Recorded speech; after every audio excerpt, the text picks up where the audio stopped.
ओम दुर्गाय नमः। श्री दुर्गा सप्तशती। जय दुर्गा माता की। 9वां अध्याय निशुंभवध। ऋषि बोले, हे राजन, रक्त बीज के मर जाने पर एवं युद्ध में अन्य असुरों के भी मारे जाने पर शुंभ निशुंभ दैत्यों का क्रोध बढ़ गया। फिर दैत्यों की प्रधान सेना को साथ लेकर निशुंभ युद्ध में दौड़ा चला आया और उसके आगे पीछे दाएं बाएं बड़े बड़े दैत्य थे। वे क्रोध के मारे होठ काट रहे थे। शुंभ भी अपनी सेना के साथ मात्र गणों से लड़कर चंडिका को मार डालने की इच्छा से आ गया। दोनों दैत्य बादलों की तरह बाणों की वर्षा करने लगे। अपने बाणों के समूह से चंडिका ने उनके बाण काट दिए। फिर शस्त्र समूह से उन दैत्यों के अंगों पर प्रहार किया।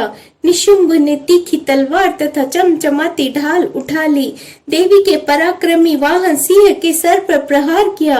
अपने वाहन पर इस प्रकार प्रहार होता देखकर देवी ने शूरप्र नामक बाण द्वारा निशुंभ की बड़ी तलवार तथा 8 चंद्रों वाली ढाल भी काट दी।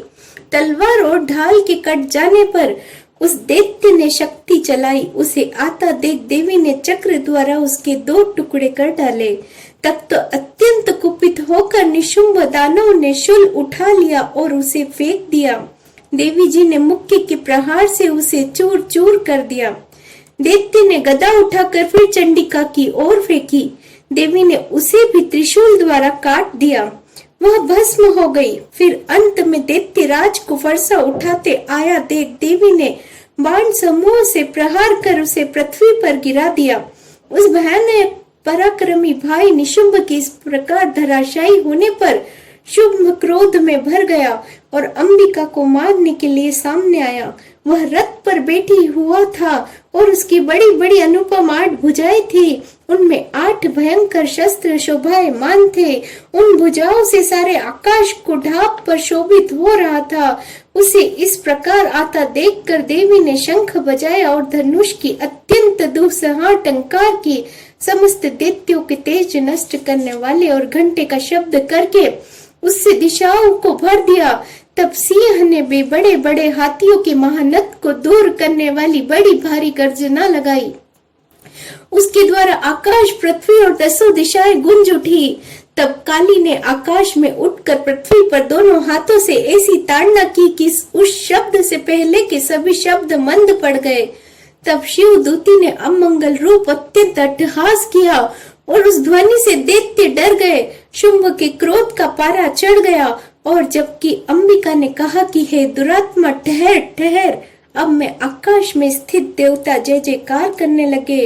शंभु ने पहुंचकर आग बरसाती हुई भयानक शक्ति चलाई। अग्नि को पहाड़ की तरह आता हुआ देखकर देवी ने भारी उल्का से उसे दूर हटा दिया।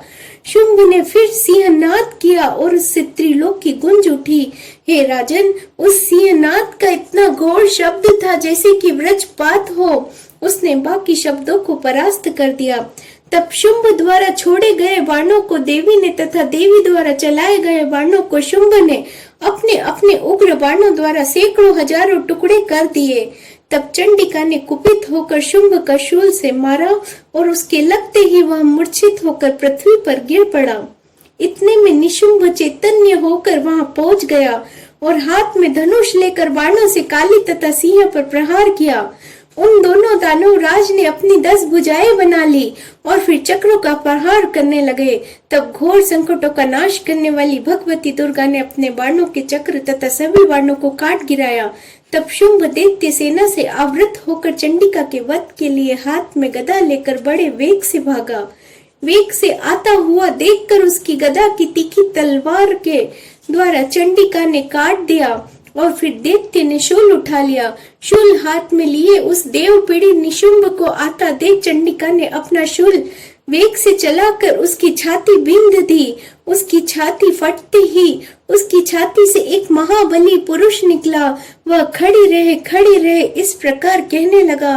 उस निकलते हुए पुरुष की यह बात सुनते ही देवी आवाज कर कर हंसी और तलवार से उसका सिर काट दिया।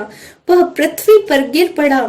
तब भयानक दाढ़ों वाला सिंह दाढ़ों से असुरों के सिर खुरच खुरच कर खाने लगा। वैसे ही काल ने तथा शिव दूती ने बहुत से दैत्यों का भक्षण कर डाला।